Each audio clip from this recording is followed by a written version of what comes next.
we've been in the playoff.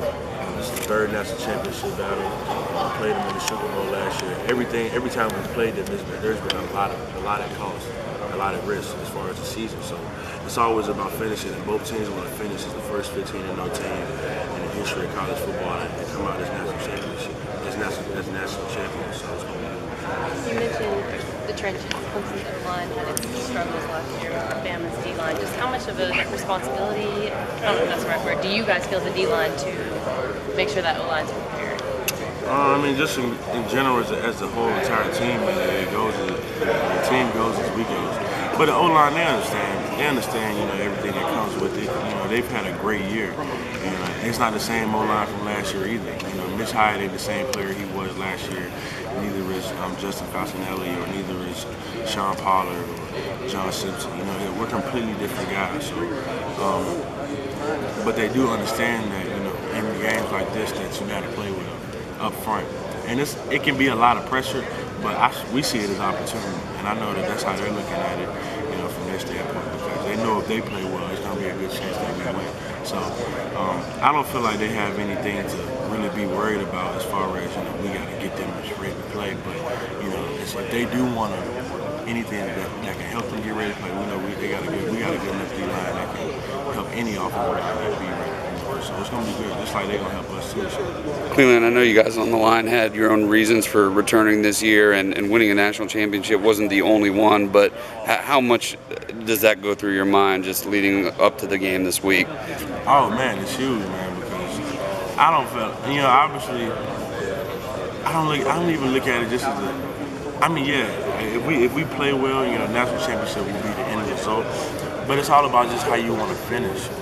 Last year we didn't finish how we wanted to finish, man. It was,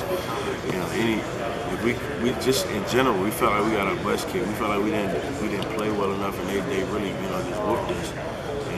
And that was just bad. Just from a team standpoint, man. Nobody wants to have that as like a final moment in our career here. So it's not even about just national championship. It's about just how you finish your season. And a blessing for us is that we get to have a chance to finish the way we want to finish in the national championship.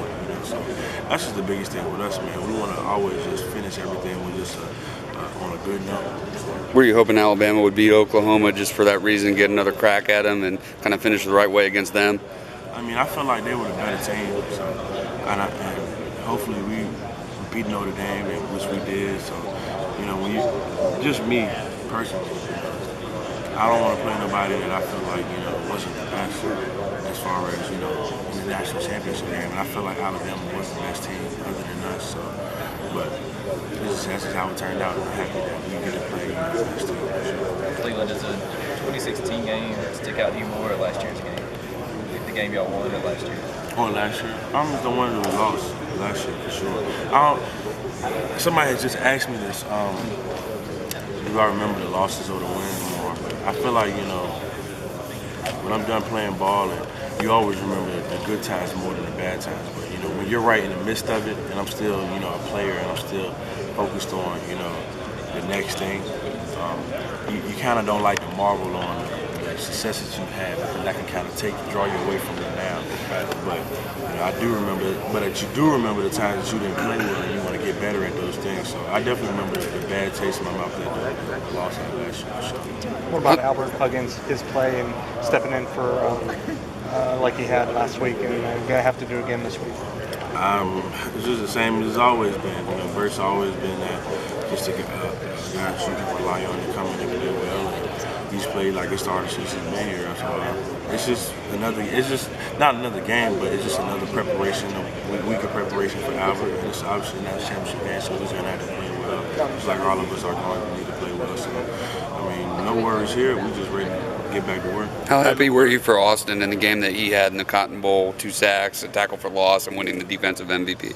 Oh man, I was ecstatic for him, man, because a lot of times people can feel like Austin can get left out. And I don't, for what reason, I don't know. The things that he's battled through in his career here, and just the mindset that he's had to push through anything, and to see the success, him have that success on a stage like that, man, it was huge for me to see. Especially, it's been like my best friend since we came on campus. So I was super happy. You know, we celebrated that night, so it was good. Do you have a good Austin Bryant story? Do you have a good story about Austin being his best friend? Oh, I mean, it's a lot of them, man. But you want a player story or just like off the field? Either one, off the field. I mean, I get it. The funniest one for me is when we were freshmen and we both came in first fall camp. He, you know, you get a lot of times freshmen can kind of get that mindset of like, damn, man, I'm good enough, you know, come in and play early. You know what I'm saying? Like, they don't really know what they don't know, how hard it is to really play here. But he came in, he had a bad problem with falling. He would fall Austin. I don't know if it was because he was clumsy, like his legs were just too weak at the time. But everybody called him Bambi, and Coach Humphrey called him Bambi because it didn't matter what he was doing. He could just be like doing like a sprint, and he would just fall down. Like he had the worst feet ever when he was a freshman. All that's in the past now, but I just remember all the times him falling, and his helmet was too small, and it was just ridiculous. Like I don't want to look back at him when he was a freshman, just see the change that he's made. Clelin, when you look at, regardless of what you do next year, this is going to be the last game that you four play as a unit together up front.